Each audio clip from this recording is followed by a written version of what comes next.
El grupo de Camila Correa. Ok. Sí, aló. Muy buenas noches, apreciados estudiantes de Economía Colombiana del Grupo A de la Universidad Francisco Paula Santander. Hoy nos encontramos al día 3 de junio del año 2020 y prosiguiendo con los temas que hemos venido desempeñando, pues ya de luego de haber tenido la posibilidad de presentar la semana inmediatamente anterior el segundo previo y en el cual la mayoría tuvo notas muy favorables en los que les quedó muy claro cada uno de los temas que se lograron impartir en dicho previo, como fue la política monetaria, que está a cargo del Banco de la República, como es la política fiscal que está a cargo del gobierno, y también el orden que se tienen que surtir ciertos debates para poder hacer una ley en Colombia. Entonces, ya después de ello, tenemos que seguir avanzando con estos temas de economía colombiana. Y en la noche de hoy nos encontramos con la fortuna de tener dos grupos que van a tener la oportunidad de expresar todo lo que tuvieron la oportunidad de investigar. Estos grupos están conformados, me dicen que por la señorita Camila. Camila, ¿me recuerdas qué tema es el suyo? Perdón. Sí, señor, es el de Camila mercado Correa. financiero. Profe, mercado financiero. Ah, ok, va con el mercado financiero. Yo pensé, qué pena, yo pensé que el mercado financiero ya se había tratado. Pero entonces, tenemos con mercado financiero y después inmediatamente, tenemos la exposición por parte del señor Luis, del grupo de Luis David Rivera, que le toca acerca del mercado de trabajo. Entonces, no siendo más con este preámbulo, le damos la oportunidad a la señorita Camila Correa y su grupo de tener la posibilidad de exponernos a todos los que estamos acá en esta sala. Escucho pues, varios micrófonos como encendidos, entonces les agradecería. ¿Quién va a iniciar la presentación, Camila? No, voy a compartir yo la pantalla y la va a iniciar Jessica Machado. Ok, listo. Entonces les agradezco a ustedes entonces que se presenten todos los que les corresponden. Esta exposición, comparta la pantalla. Listo. Y allí entonces vamos a mirar. Pues voy a poner, entonces voy a silenciar mi micrófono para que ustedes tengan la oportunidad de expresar los temas que le correspondió exponer y no lograr intervenir con ellos. ¿Listo, Camila? Por favor.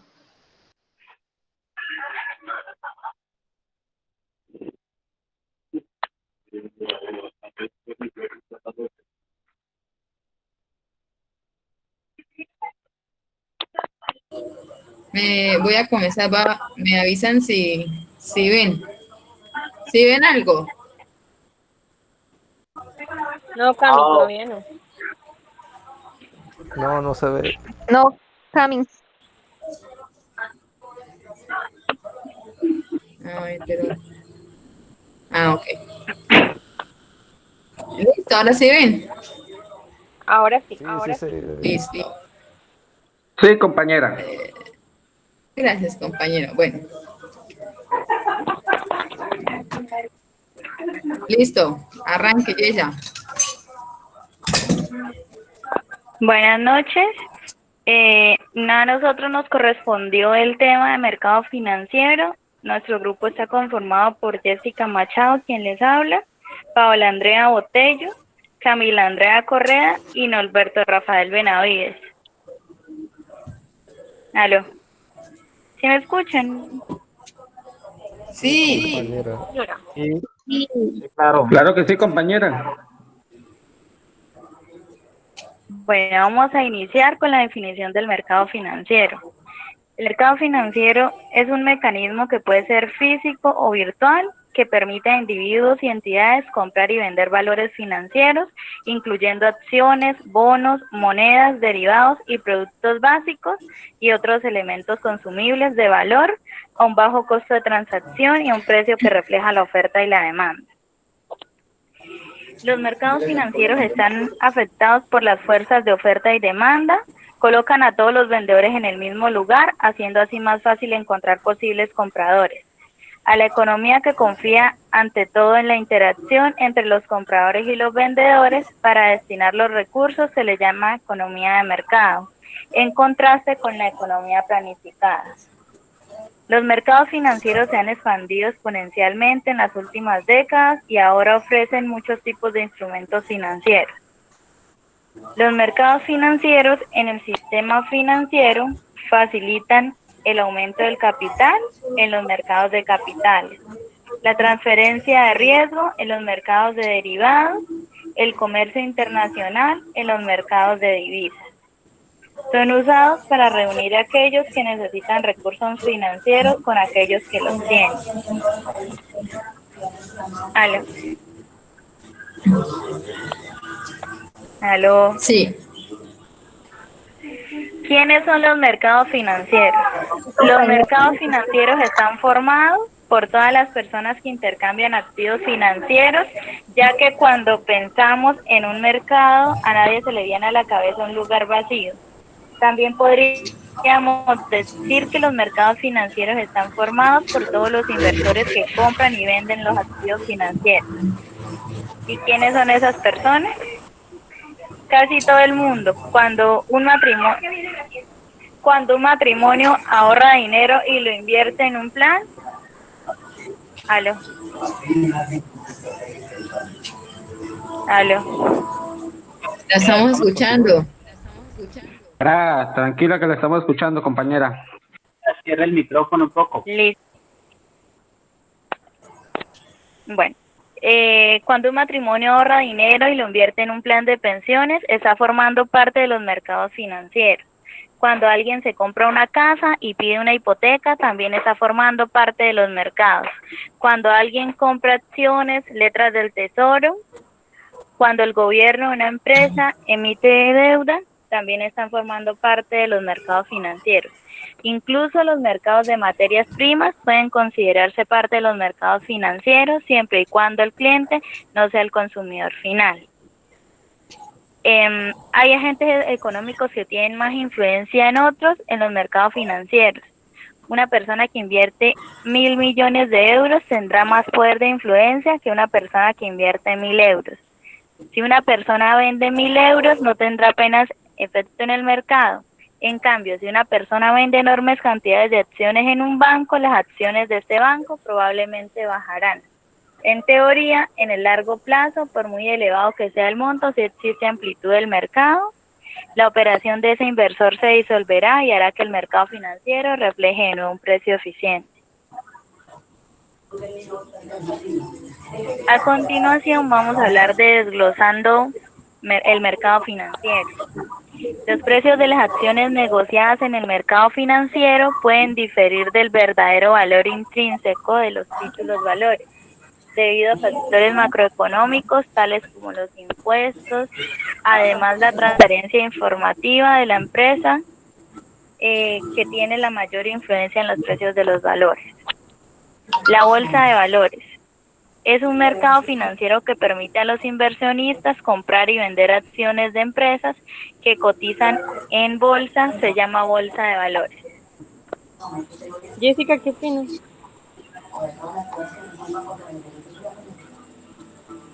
Yo arrancaba ahí.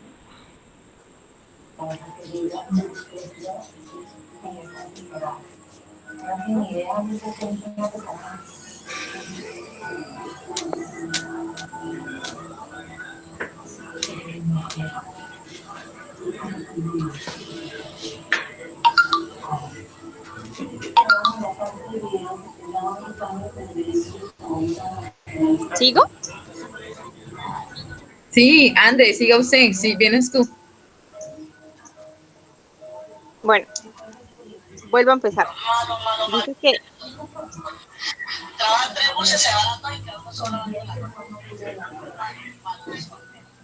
hola. Ah, dale, André, que te escuchamos.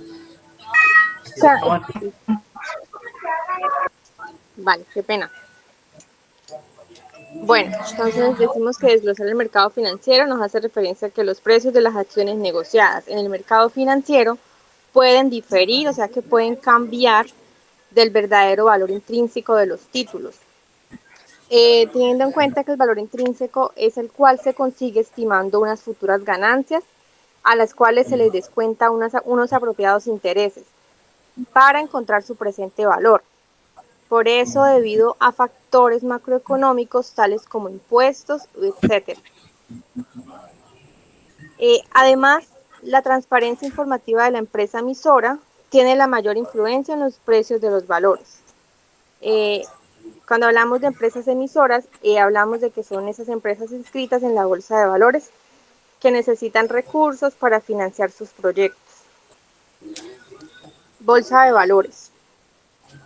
Un mercado financiero que permite a los inversionistas comprar y vender acciones de empresas que cotizan en la bolsa se llaman bolsa de valores. Stock market en inglés. La palabra stock significa capital o propiedad en una corporación. Hay dos tipos de bolsas de valores. El mercado primario, el cual es donde las empresas emiten acciones al público, en general a través de una oferta pública inicial, y mercados secundarios, donde los valores existentes son comprados y vendidos por inversionistas dependiendo de las noticias y fundamentos de las compañías que son listadas. Los mercados de capitales son muy líquidos y complejos en comparación con otros mercados financieros. ¿Seguimos? Con la otra diapositiva, Cami, por favor. Bueno, ¿Otra? dice que mercado extrabursátil, ¿sí? Este nos dice que es un mercado descentralizado, ¿sí? Que no tiene una ubicación física central donde los participantes operan entre sí. Entonces lo hacen a través de varias modalidades de comunicación, como lo son, como nos refleja la diapositiva, el teléfono, el correo electrónico y los sistemas de comercio electrónico patentados. Un mercado extrabursátil y un mercado cambiario son las dos formas básicas de organizar los mercados financieros. En un mercado extrabursátil, los traders son los inversores de los mercados financieros, actúan como creadores del mercado, cotizando los precios a los que comprarán y venderán un valor o una divisa. Una operación se puede ejecutar entre dos participantes en un mercado, sin que otros sean conscientes del precio al que fue realizada la transacción. El otro es el mercado de bonos, ¿sí? Este mercado de bonos es el mercado para todo tipo de bonos y un lugar donde las organizaciones obtienen préstamos muy grandes. Sí, entonces en general cuando los precios de las acciones suben, los precios de los bonos bajan. Hay muchos tipos de bonos, incluido bonos de tesoro, bonos corporativos, bonos municipales. Un ejemplo de un bono puede ser un título crédito que nos hace referencia a lo que son los cheques, los pagarés. ¿Sí? ¿Me colaboras con la otra diapositiva? Por supuesto. Bueno, aquí nos habla de money market, que es el mercado de dinero. Entonces nos dice que se refiere a aquellos mercados donde se operan instrumentos financieros con vencimientos a corto plazo, ¿sí? Entonces estos mercados ayudan a las empresas y al gobierno a superar el problema de liquidez a corto plazo. Si uno tiene un exceso de liquidez en forma de efectivo, entonces ellos pueden comprar en money market y en estos momentos de crisis de liquidez pueden vender en los money market valores a corto plazo que estén inactivos con la empresa o el gobierno. Aquí podemos hacer unos ejemplos como es las letras de tesoro, papeles comerciales, aceptaciones bancarias, depósitos, letras de cambio, ¿sí? Son algunos de los instrumentos que son operados en este mercado, ¿sí? Está el mercado de derivados. Son aquellos instrumentos financieros que obtienen su valor de otros activos y por lo tanto el mismo depende del valor del activo subyacente. Los derivados son quizás los productos más complejos e innovadores y esa es la razón por la cual ha surgido un gran interés en ellos y que el volumen diario de esas transacciones que suceden en estos mercados derivados ha atravesado, ha superado billones de dólares. Acá tenemos un ejemplo que dice que forwards, futuras opciones y swaps son algunos de los ejemplos de esos instrumentos derivados que se utilizan en el mercado. El mercado Forex nos hace referencia a que es el mercado financiero más grande del mundo. Esas divisas están en una tasa de cambio flotante y siempre se negocian en pares, operando prácticamente durante todo el día. El mercado Forex negocia enormes cantidades de dinero, que se estima en 5.1 billones de dólares estadounidenses diariamente. Forex es un mercado descentralizado, igual que el extrabursátil, donde los negocios se realizan a través de teléfonos, igualmente como la que acabamos de nombrar, computadoras, teléfonos inteligentes, etcétera.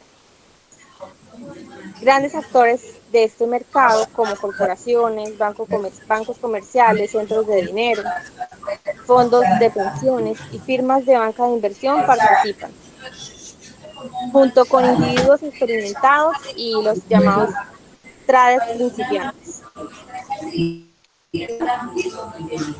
Bueno, vamos por los otros, bueno, aquí vamos a relacionar los otros tipos de mercados, que son los mercados de producto básico, que incluyen oro, plata y petróleo.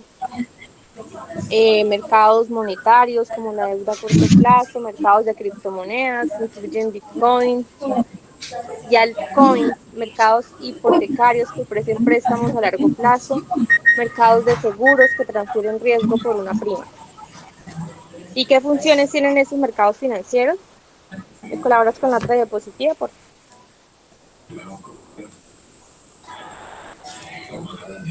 Entonces, las funciones de estos mercados financieros.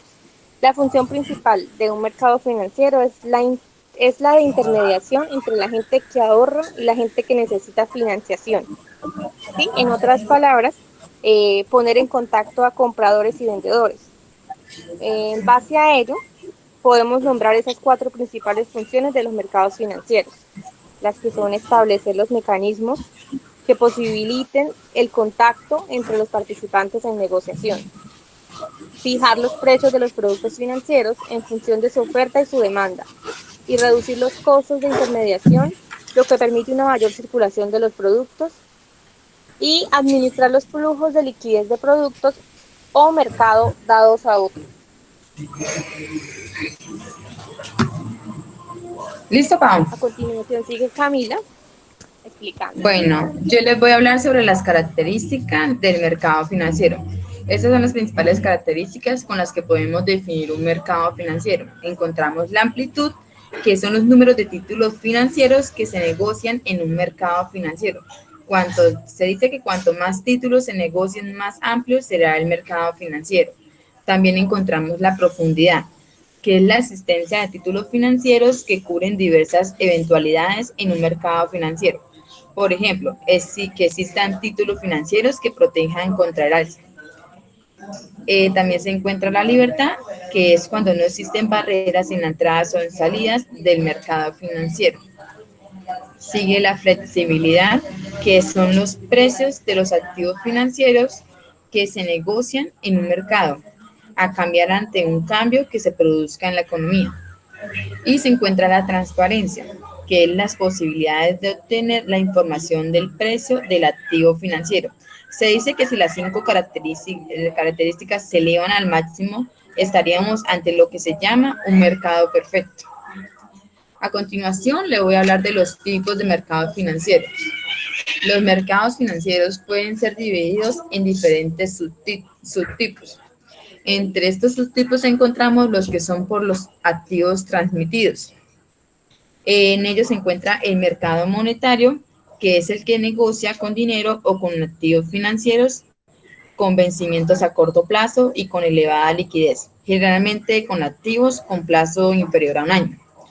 Y también se encuentran el mercado de capitales, que se negocian activos financieros con vencimiento a medio y a largo plazo, básicos para la realización de ciertos procesos de inversión. Otro subtipo que tenemos es en función de su estructura. En él encontramos lo que es el mercado organizado, que son aquellas cuyas negociaciones obedecen normas y regularizaciones preestablecidas bajo un esquema bursátil. Encontramos el mercado no organizado, que por su parte la negociación de los activos financieros se lleva a cabo fuera de la bolsa, lo que se conoce como un esquema extrabursátil. donde las transacciones dependen de lo que las partes acuerden de manera independiente. Otro subtipo es según la fase de la negociación de los activos financieros. En él se encuentra el mercado primario, que es donde se crean nuevos activos financieros. En este mercado los activos se transmiten directamente por su emisor. También se encuentra el mercado secundario, que solo se intercambian activos financieros ya existentes que fueron emitidos por un momento anterior. Este mercado permite a los tenedores de activos financieros vender los instrumentos que ya fueron emitidos en el mercado primario o ya bien habían sido transmitidos en el mercado secundario y que están en su poder o bien por compra de otros activos financieros. Otro subtipo es según la perspectiva geográfica. En él encontramos los mercados nacionales, que es la moneda en que están dominados los activos financieros y la residencia de los que intervienen es nacional.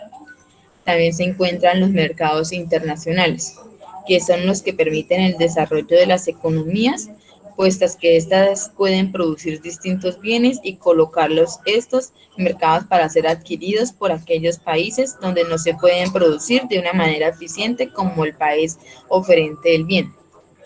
El último subtipo es según el tipo de activo negociado. En él se encuentra el mercado tradicional, que es en el que se negocian activos financieros como los depósitos a la vista, las acciones o los bonos.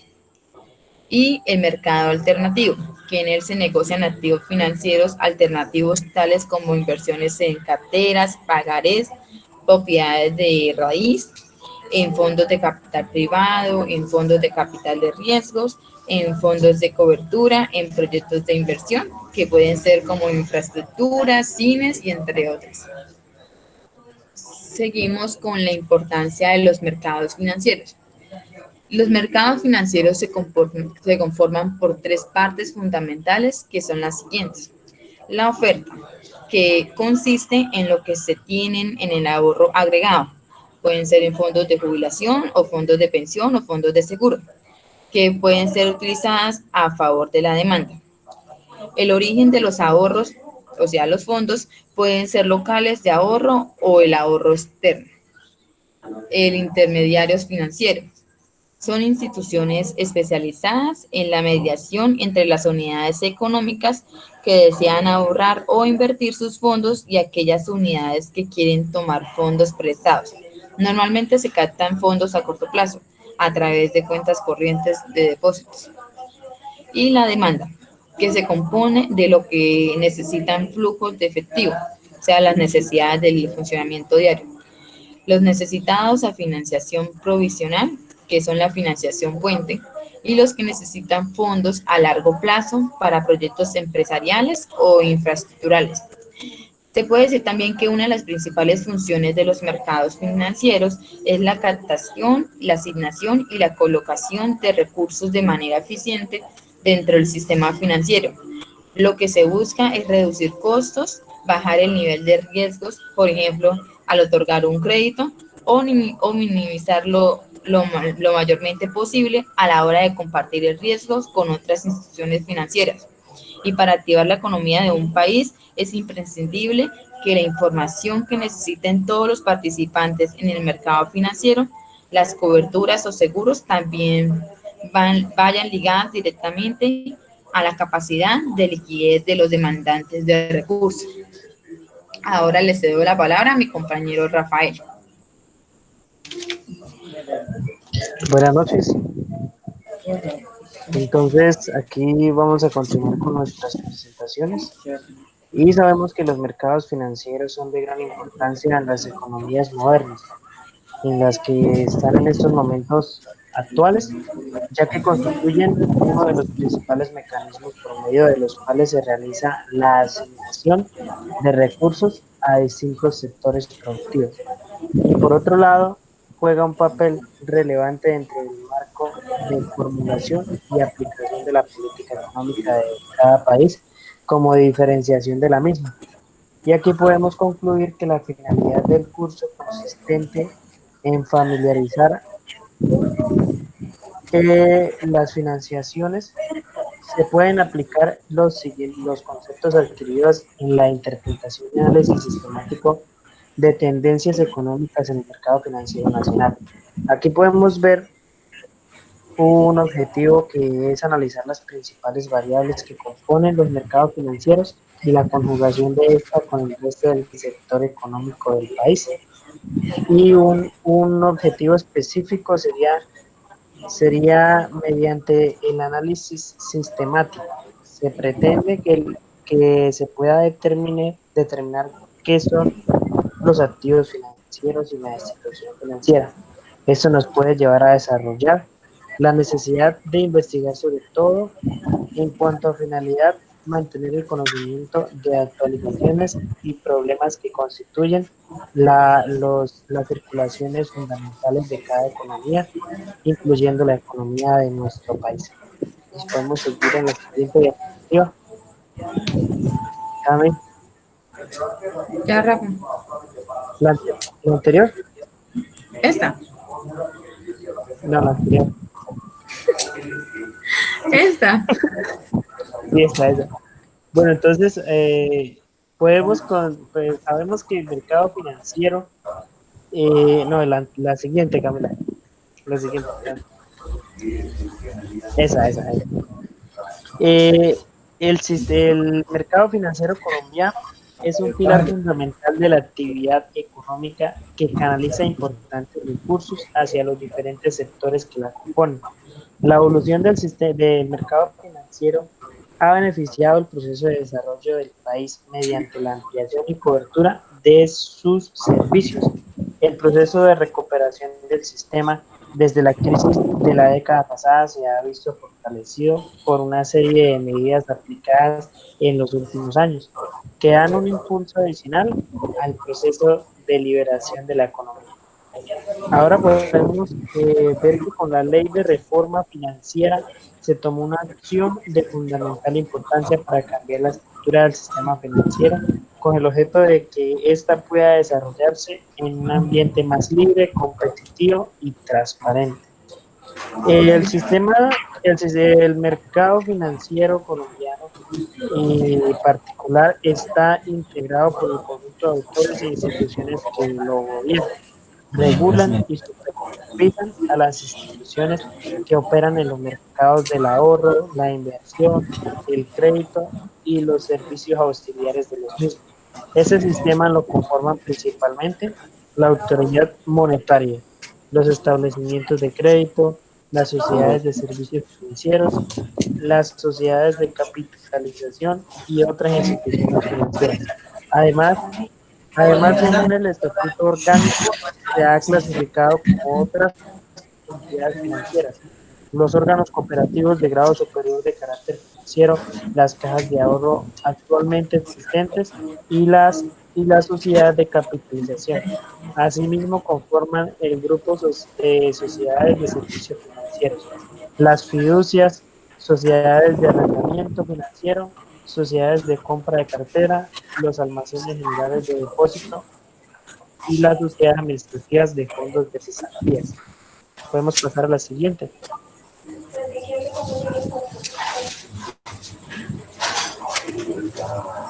Y aquí entonces a la siguiente. Podemos ver unos actores en el mercado financiero colombiano. Tenemos los siguientes grupos. Y como principal entidad que conforma el sistema del mercado financiero colombiano, tenemos los bancos comerciales, que son instituciones que se dedican al negocio de recibir dinero en depósito y darlo a su vez en préstamo, sea en forma de mutuo y escrito de documentos o en cualquier otra forma. Se consideran además todas las operaciones que natural y legalmente constituyen el giro bancario. Entonces, algunos de los bancos colombianos sabemos que son el Banco de Bogotá, Bancolombia, Banco Santander Colombia, Bancafe, Banco Popular, Banco Unión Colombiano y Banco Agrario de Colombia.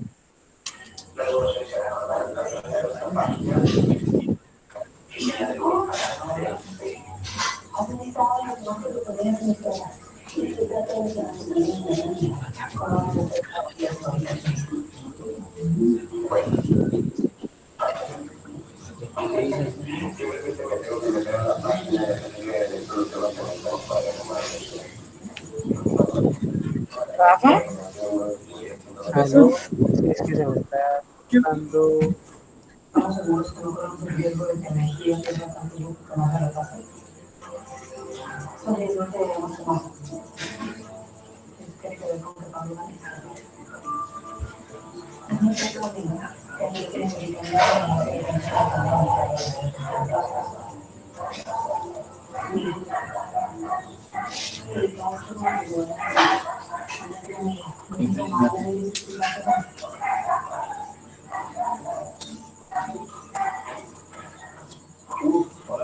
Rafael.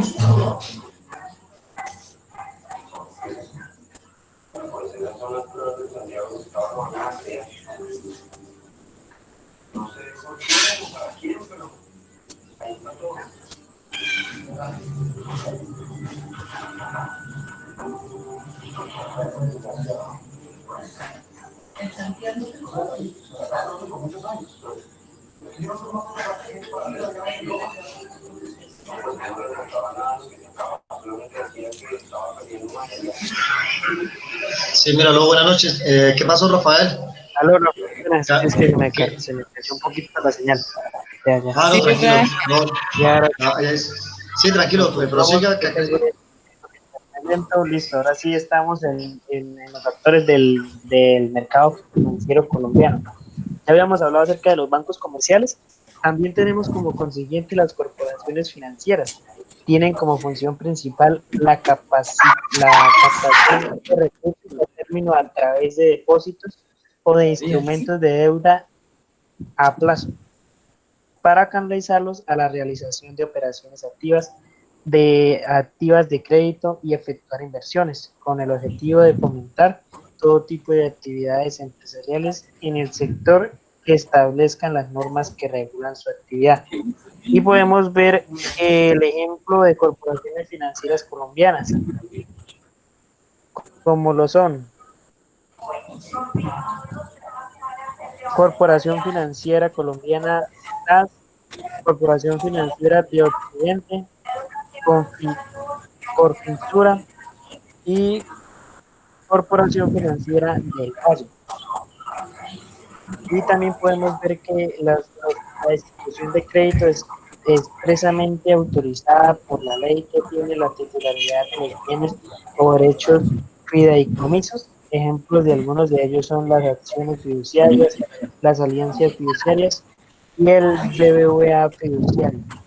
Compañías aseguradas también las podemos encontrar allí, que son estas entidades, son instituciones financieras especializadas en asumir riesgos de terceros mediante la expedición de pólizas de seguro. Son entidades sujetas al control y vigilancia de la superintendencia bancaria y deben estar constituidas como sociedades anónimas. Un ejemplo de ellas puede ser Suramericana Vida, Bolívar Vida, Colseguros y BBVA Seguros. Listo, compañeros, muchas gracias. La siguiente diapositiva.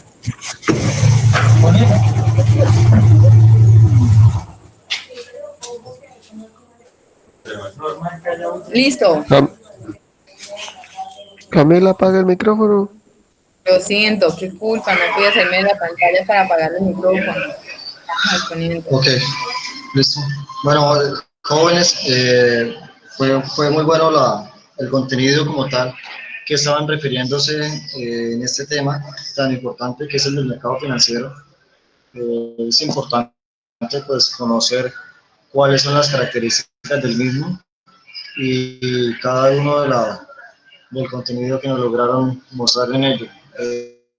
Esto, pues hablaron también de lo que son los distintos tipos de mercado financiero que existen en Colombia y se refirieron en uno de ellos que fue la Bolsa de Valores de Colombia. Y pues en la Bolsa de Valores pues no solo se se transan lo que son las acciones.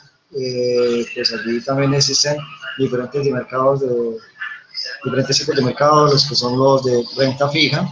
Y importante en un mercado, como en cualquier otro mercado, es que existen dos esquinas, dos partes. Por un lado están pues los que están ofreciendo dichos títulos, estos documentos, y por otro lado están aquellos que desean invertir en este tipo de mercados. Entonces, por eso es que pues, nos habla de las importancias del mercado financiero, en el cual aparecen por un lado lo que es la oferta, que es todo pues, esta cantidad de instrumentos financieros que existen, y en la otra parte pues está la demanda, que son aquellos inversionistas, aquellas personas, tanto naturales o aquellos grandes inversionistas que van a realizar algún tipo de inversión, y en medio de ellos están aquellos que le van a servir como intermediarios, pues unir cada una de las dos partes con tal de pues, ofrecer los diferentes títulos que hay. Entonces, pues fue un tema pues, muy interesante. Las características lo nombraron, lo que era la amplitud, la profundidad, la libertad, la flexibilidad, la transparencia y las funciones. La función principal de un mercado financiero es la de intermediación entre la gente que ahorra y la gente que necesita financiación. Ahí está mostrando pues las dos partes, aquellos que necesitan y aquellos que les están ofreciendo como tal, y en medio de ellos pues está lo que es el intermediario financiero. Sería bueno que ustedes que lograsen observar lo que es el Estatuto Orgánico del Sistema Financiero, y en el capítulo primero y capítulo 2 aparece todo lo que es la estructura del sistema financiero que existe en Colombia, cómo es que está conformado, cuáles son los establecimientos de crédito que existen, cuáles son los establecimientos bancarios y todo lo demás. Entonces sería bueno que por su parte ustedes después de esta clase en cualquier momento pudieran empezar a mirar detenidamente lo que son esa primera parte del Estatuto Orgánico del Sistema Financiero.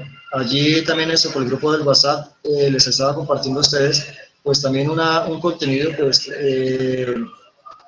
importante que tiene que ver acá con el tema que estaban refiriéndose, y es como de una estructura como tal que existe del sistema financiero y el mercado de capitales en Colombia, en los que pues en la parte superior está el sistema financiero, que se divide en 4 mercados. El primero de ellos es el mercado monetario, el segundo el mercado de capitales, el tercero el mercado de divisas, y un cuarto que son los otros mercados financieros.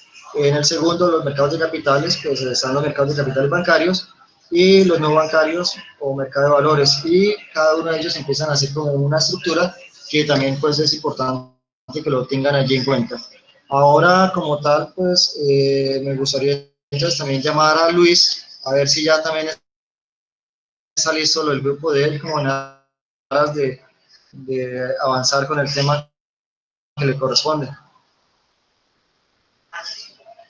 Bueno, Luis David, buenas noches. vamos Profe, a mirar quiénes son los que tienen que estar. Somos 3. Luis David, Carolina Rosso, Emanuel Álvarez. No sé si hay alguien más allí. No, no, señor. Sí, muy bien. No, profe, solo esos 3. Sí, listo. Entonces eso, les doy ahí la posibilidad de que empiecen. Entonces, Espera, profe, es que estoy presentando como problema. ¿cómo? Vale. Me avisan. Si ven la diapositiva. No, por eso, pero sí van a... Sí, vamos a poner claro. O sea, para que empiecen, o sea, ¿ya tienen lista la sesión?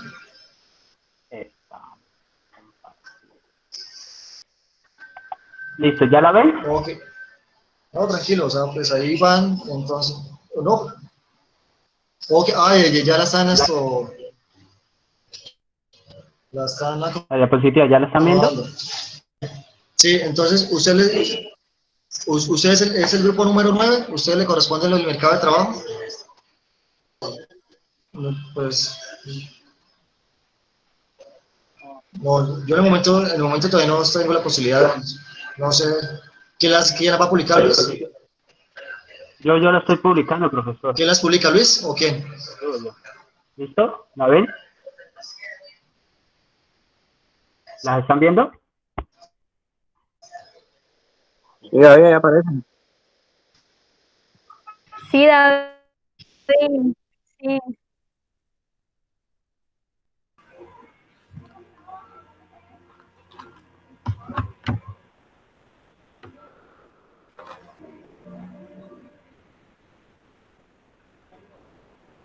Bueno, a mí ya no me aparece.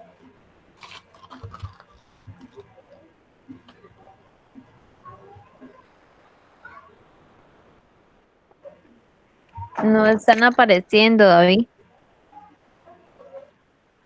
Creo que salió por error. Hace rato se Ah, apareció. oye, perdón.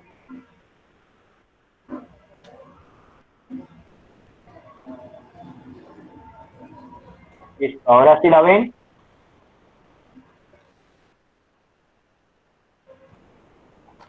Sí, Ya sí se está ve. cargando. Sí. Sí. Me confirman cuando lo vean, por favor.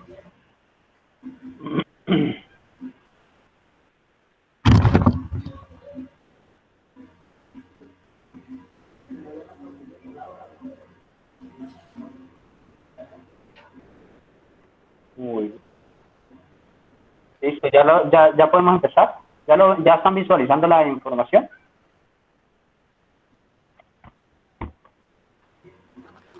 Sí, ya se ve, David. Bueno, compañeros, poniendo un poquito de ánimo al grupo, vamos a empezar con una frase de José Ortega y Gasset, perdón. Dice, solo cabe progresar cuando se piensa en grande. O solo es posible avanzar cuando se mira desde lejos. ¿No? Muy bien. El tema que nos correspondió trabajar se llama, es del capítulo 9 del libro de Economía Colombiana, de Manuel Cárdenas, si me equivoco, que se llama Mauricio Cárdenas. Mis compañeros de trabajo son Juliet, Carolina Rosso, quien les habla, y José Manuel Álvarez. Muy bien. En este tema, como objetivo, vamos a tener 4 puntos esenciales, que es estudiar los principios determinantes tanto de la oferta como de la demanda del trabajo, determinar el impacto de la regulación laboral sobre la evolución del empleo y los salarios, analizar la problemática del desempleo y el subempleo, estudiar las causas y consecuencias de la informalidad en el mercado laboral colombiano. En este caso, empezamos con una pequeña reflexiones preliminares. Cuando hablamos de reflexiones preliminares, hablamos de un mercado de trabajo es uno de los más importantes en cualquier economía, en el que se puede determinar tanto el empleo como el salario, que resulta de un complejo proceso en el cual invierten los individuos que ofrecen su mano de obra, las empresas y demás trabajos, y el gobierno, que además fija reglas de juegos pueden llegar también a ser empleados a ser un empleado importante. Con este también podemos ver dos conceptos muy sencillos, como es el mercado, que se determina tanto el empleo como los salarios, que resulta un complejo proceso en el cual se invierten los individuos que ofrecen su mano de obra, las empresas y demás determinantes. Pero también vemos también vemos que mientras que la mayoría de mercados en exceso de ofertas se traduce en una reducción del precio en el mercado de trabajo, es posible que la oferta exceda la demanda laboral por periodos prolongados.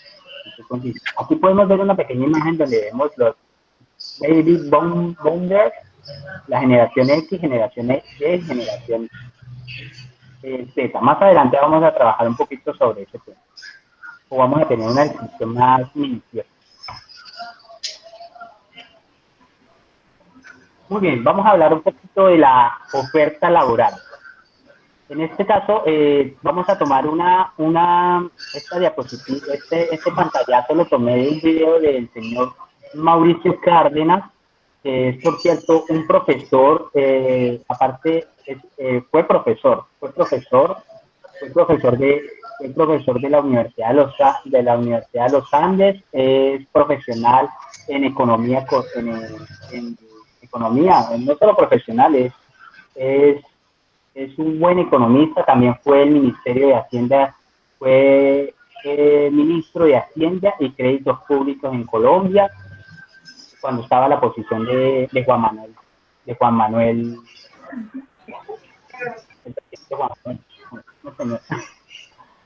En esta oferta vamos a trabajar datos actualizados hasta el 2019,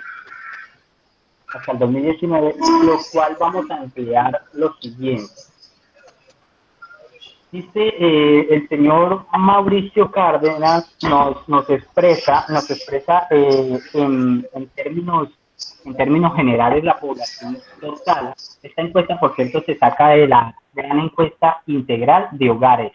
Esto se hace por medio del DANE y por medio de encuestas, ¿no?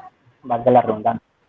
El señor nos da una población total de 48.910 personas que tiene aproximadamente Colombia. Esas son la cantidad de habitantes que tiene Colombia. También nos habla que esta distribución de población se divide en dos partes: en la población que tiene la edad para trabajar y en la población que es joven y que aunque tiene cierta edad no trabaja.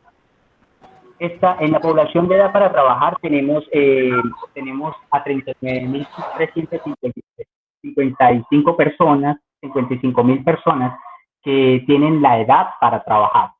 Y en la población joven que tiene la edad pero que no trabaja, que no tiene la edad para trabajar, tenemos a 9.555 personas. En Colombia normalmente se considera las personas para trabajar o aquellas personas que se consideran para trabajar, por ejemplo, que tengan edad para trabajar, son aquellas que tienen, para la parte urbana, son aquellas que tienen 12 años en adelante. O sea, si un niño de 12 años, si una persona que tiene 12 años de vida, se considera como una persona que tiene edad para trabajar. En las partes rurales se considera a una persona de 10. Estamos hablando del tipo de campo, cosas así, donde utilizamos a niños que se consideran o personas que se consideran que a la edad de 10 años ya pueden trabajar. En este caso, para la parte poblacional que no tiene la edad para trabajar, pues son los menores de 12 años para la parte urbana y menores de 10 años para la parte rural. Bueno, en la parte de población en edad para trabajar encontramos dos factores importantes, que son la población económica activa, que se llama también PAI, y la población económica inactiva, que se llama PEI. En la población económica activa encontramos que tenemos 25.902.000 personas que están activamente trabajando, o sea, que se encuentran activamente trabajando, o que están disponibles o que quieren activamente trabajar, perdón. Y encontramos en la población económica inactiva son aquellas personas que, por ejemplo, son estudiantes, que son pensionados, que son amas de casa, etcétera. Esas son personas que posiblemente a futuro encontrarán nuevos empleos, encontrarán empleos. Eso es lo que quieren. En la población económica activa encontramos una distribución de ocupados y desocupados. En la parte de ocupados encontramos una cantidad de personas que son 22.287.000 personas que actualmente están trabajando, o sea, que tienen trabajo, que les gusta trabajar o que tienen un ingreso, digámoslo así. Y en la parte de desocupados tenemos a las personas que quieren trabajar pero no encuentran trabajo. Por eso es importante cuidar nuestro trabajo. Para hacer ese tipo de distribución también se pueden tomar ciertos indicadores del mercado laboral, como puede ser el TEP, el TOP, el TD, el TS. ¿Qué es eso? Esos son indicativos que pueden utilizarse para trabajar la distribución poblacional de una persona que quiere trabajar o de una persona que está cansada de su trabajo. Acá. Compañera.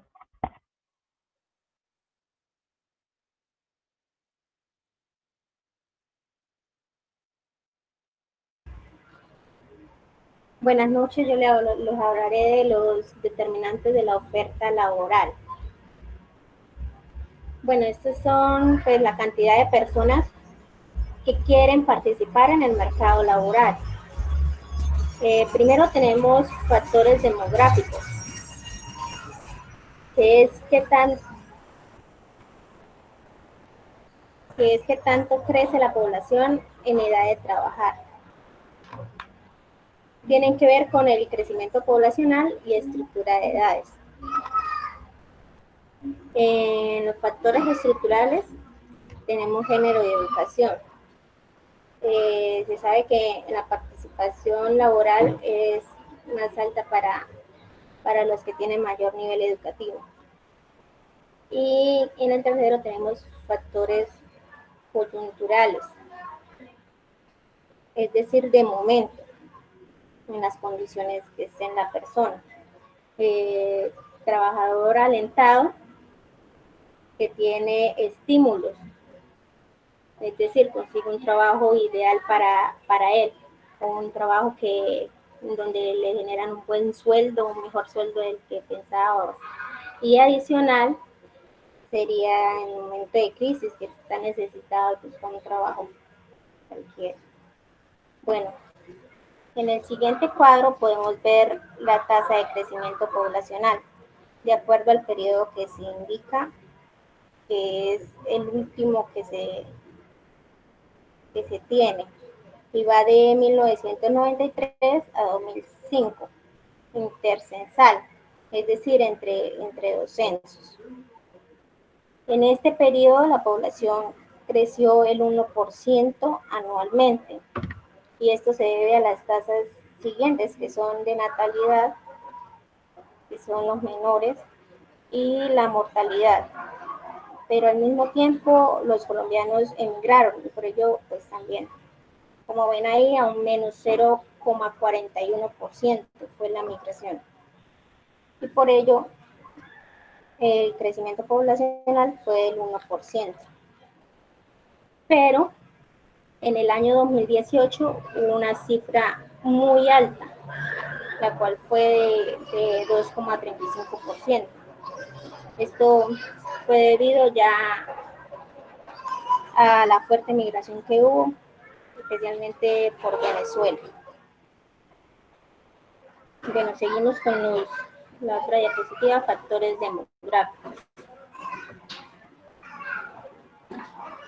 Factores demográficos y estructura etaria. La estructura etaria es la estructura por rangos de edades de la población. Bueno, pues como pueden ver en la imagen, la pirámide a la izquierda tiene dos censos unidos, de 1993 y de 2018. El censo de 1993 tenía unas bases muy anchas, que significa que los grupos más grandes de la población eran los menores de 15 años de edad. Y los mayores de 70 era más poca la población, como lo ven en la punta de la gráfica. Vemos que en 2018 en adelante no es así, ya que los grupos más grandes son los de 15 años a 30 años. Y las otras dos gráficas son de 2025 y 2050, son deducciones de acuerdo a los últimos porcentajes que se han dado. En 2050 podría haber mayores de 30 años, más cantidad. Seguimos con la siguiente diapositiva.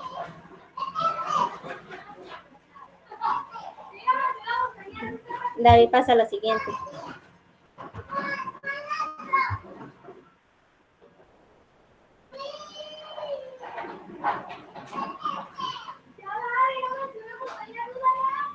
David.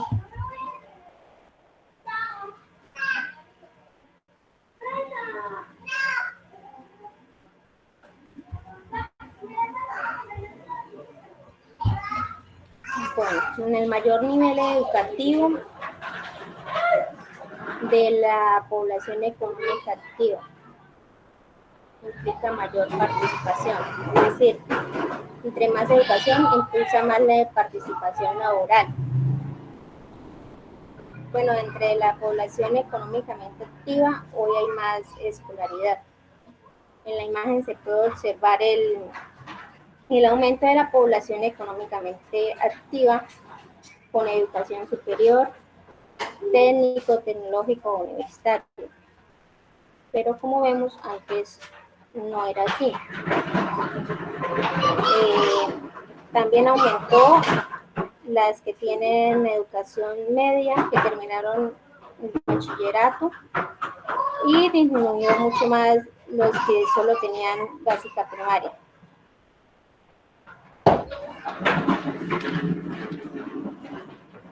Seguimos con las determinantes de la demanda de trabajo.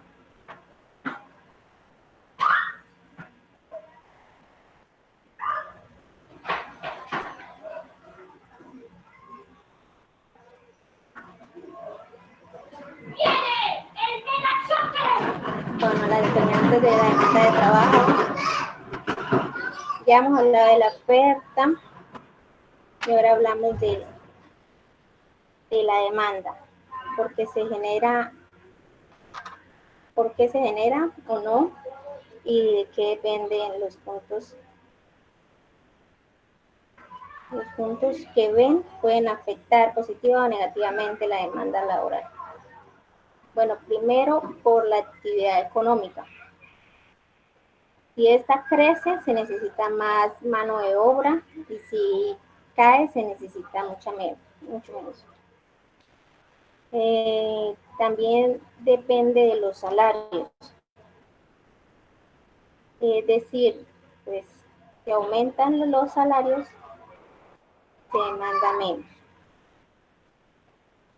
Y la demanda también está muy determinada por una serie de normas que o regulaciones que pueden en un momento impulsar o frenar la demanda. Un ejemplo podría ser unas normas que hacen mucho más difícil despedir a un empleado. Pues el dueño pensaría mucho más antes de contratarlo.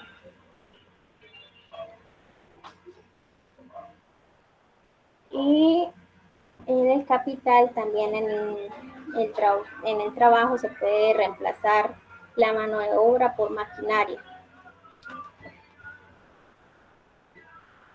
Esto disminuiría mucho más la demanda laboral.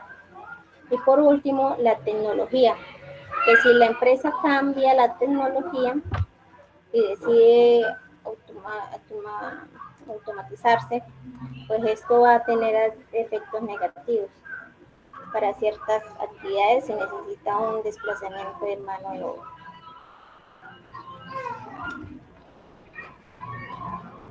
Gracias. Sigue mi compañero Josué.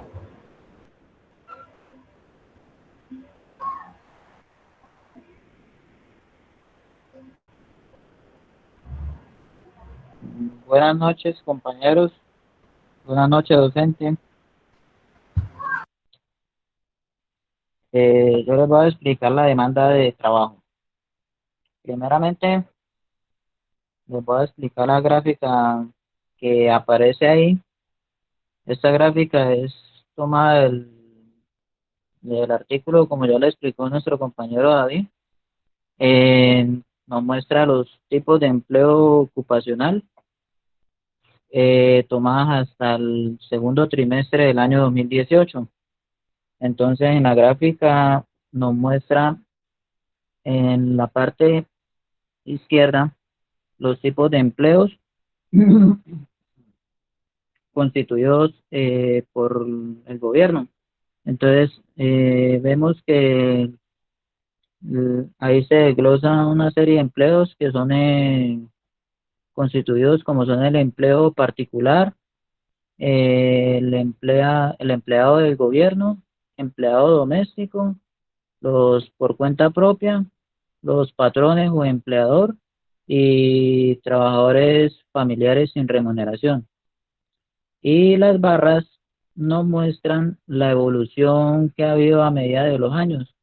Por ejemplo, la barra azul nos muestra el año de 1991, la naranja nos muestra el 2001, la amarilla el 2011 y la gris el 2018. Entonces, ahí nos va explicando qué cambios ha habido al transcurso de los años en los empleos en Colombia. Por ejemplo, vemos que la mayor tasa de empleo en el país son los empleados particular o asalariados, que son la mayoría, son más del 50% en Colombia. Después está desafortunadamente porque en Sudamérica maneja una gran tasa de empleo por cuenta propia o independientes que llamamos acá.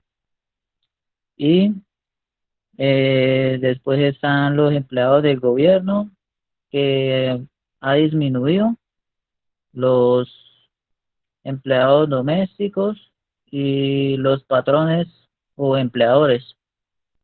También los trabajadores familiares sin remuneración están en el último puesto, ya que este es un número bajo porque pues no tienen sueldo y son muy pocas las ocasiones que se dan. Ahora sí, la demanda de trabajo. La demanda de trabajo o laboral es el proceso a través del cual la economía genera puestos de trabajo para emplear a la mano de obra. Aunque en buena parte de estos puestos lo generan las empresas, no, no puede subestimarse el papel del autoempleo. Esto quiere decir que son las personas que tienen la capacidad para generar su propio trabajo o empleados independientes. En el caso de las empresas, la decisión de cuántos trabajadores contratar depende de muchos factores. Estos factores son el nivel de demanda por los bienes producidos, los salarios, la regulación laboral, el costo de los demás insumos como el capital y también influye por supuestamente la tecnología de la empresa. La demanda de trabajo se deriva de la demanda por los bienes que produce la empresa. Por esto, en el nivel agregado de la economía, la demanda laboral depende de los determinantes del producto determinantes del producto. Esto afecta en épocas de recesión, se contrae la demanda agregada de las empresas, se contrae la demanda agregada, las empresas reducen su producción y por ende contratan menos trabajadores. Pues un caso similar de esto es lo que estamos viviendo ahorita con la pandemia del coronavirus. Pues vemos que ahorita está afectando la economía, pues estamos en época de recesión. Vemos que hay muchas empresas que no están contratando y están mandando más bien los empleados a sus hogares, y eso es un gran ejemplo donde vemos eso. Lo contrario ocurriría después del COVID, digo yo, que es el auge económico. Es donde se dan dados los precios de los bienes finales y de los insumos, las empresas eligen la cantidad de productos que maximizan sus beneficios, que es su objetivo principal. Esto quiere decir que aumentan su producto si el ingreso que les genera una unidad adicional es mayor a su costo. En el caso específico del trabajo, las empresas contratan más empleados siempre y cuando el ingreso adicional que genere cada trabajador extra exceda el salario que se le paga. De este modo, se puede advertir que la demanda laboral tiene una relación inversa con el salario. Esto quiere decir que un incremento en los salarios induce a que las empresas disminuyan su demanda por trabajadores. Otro factor determinante es el cambio tecnológico.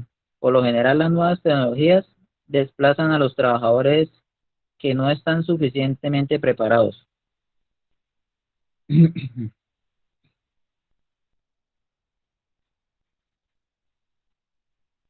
Esto, lo cual afecta la demanda por trabajadores, porque las nuevas tecnologías desplazan a los trabajadores que no están preparados, ya que en términos más generales, las empresas pueden adoptar nuevas técnicas de producción que involucran un aumento en el uso del capital de trabajadores más calificados y una reducción del empleo de trabajadores menos calificados.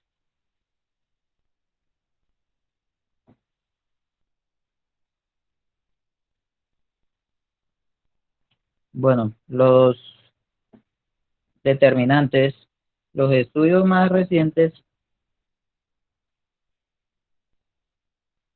sobre los determinantes de la demanda laboral en Colombia se pueden agrupar en dos grandes vertientes.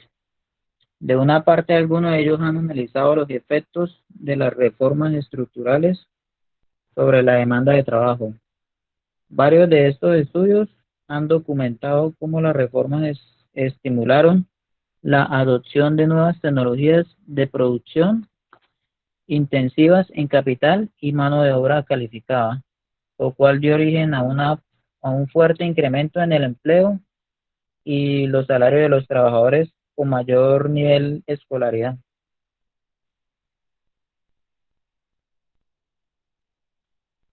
De otra parte, se ha explorado la relación entre la regulación de mercado de trabajo y la demanda de trabajo. La mayoría de estos estudios mide la elasticidad de la demanda de trabajo con respecto al producto y los salarios para a partir de allí estirar los costos de regulación.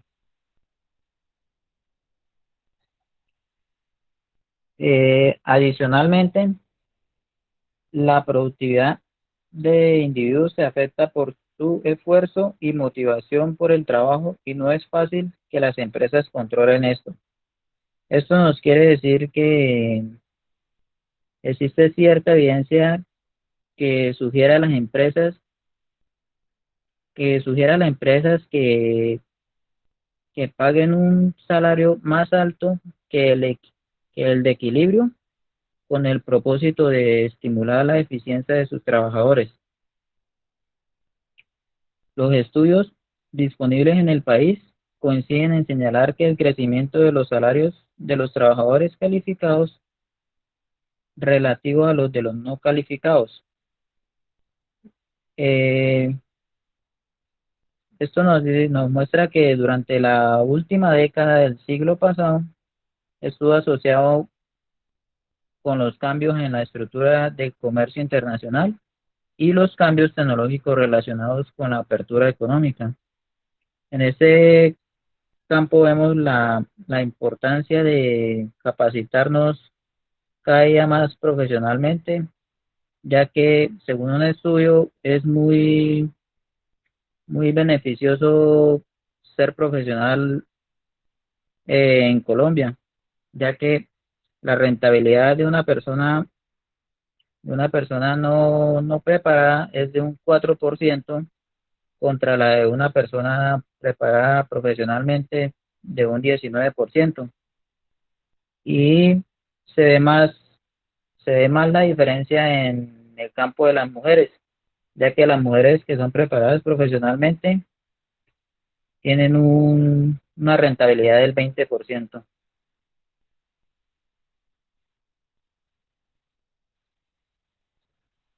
Listo, compañero, gracias.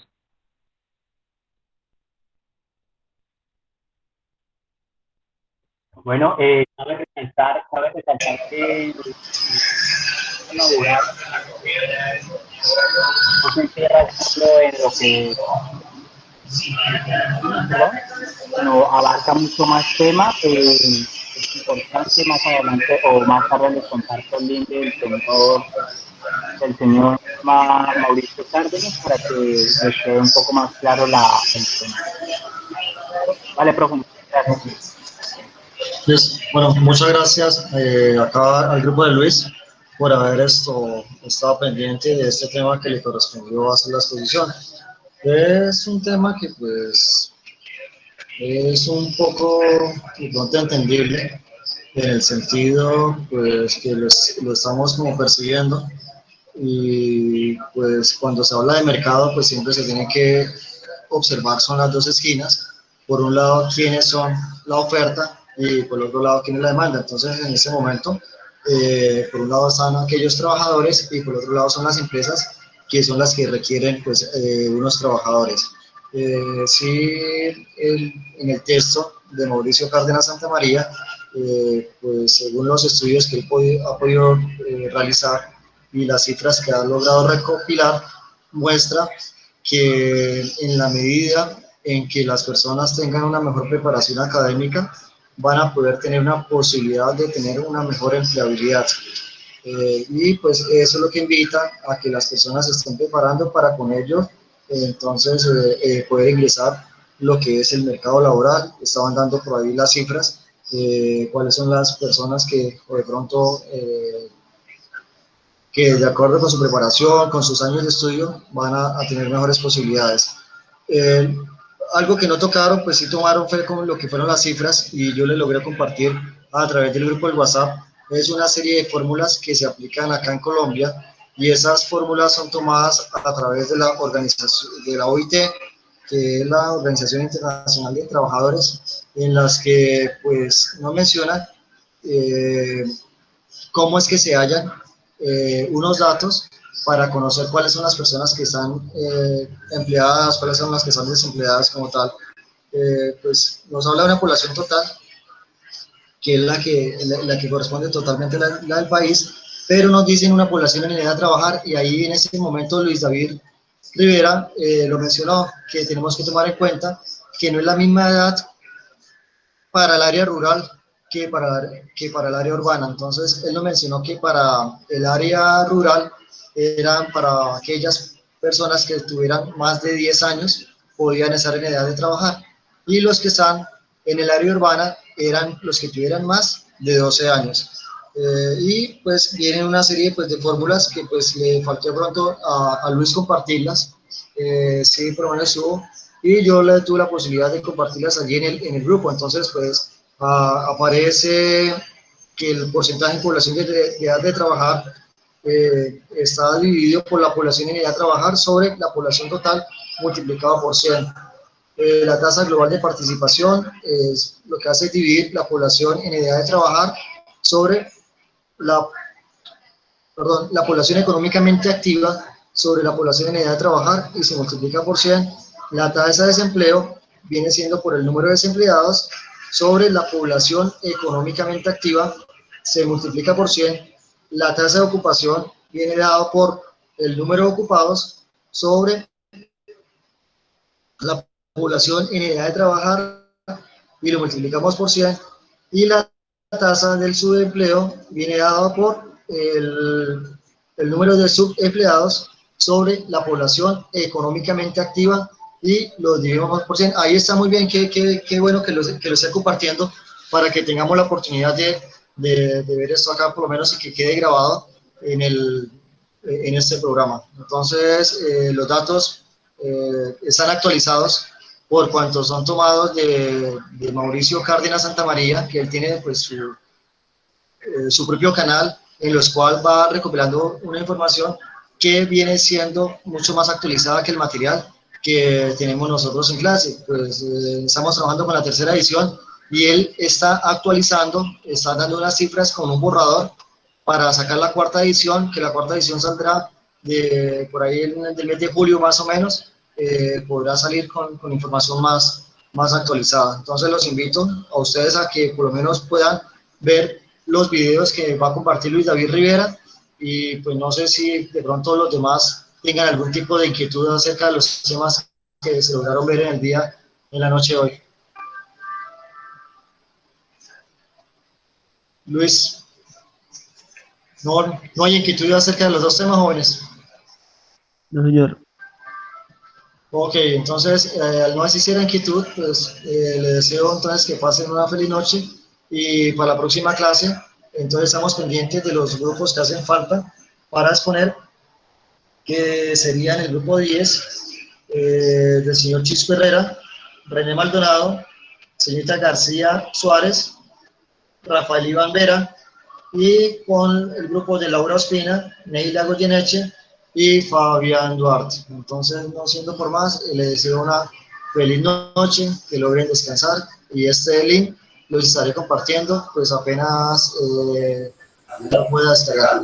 Dime. Bueno, profe. Listo, Gracias. profe, muchas gracias. Sí, entonces permítame Bueno, un profe, momento, Camila, que tenga buena noche.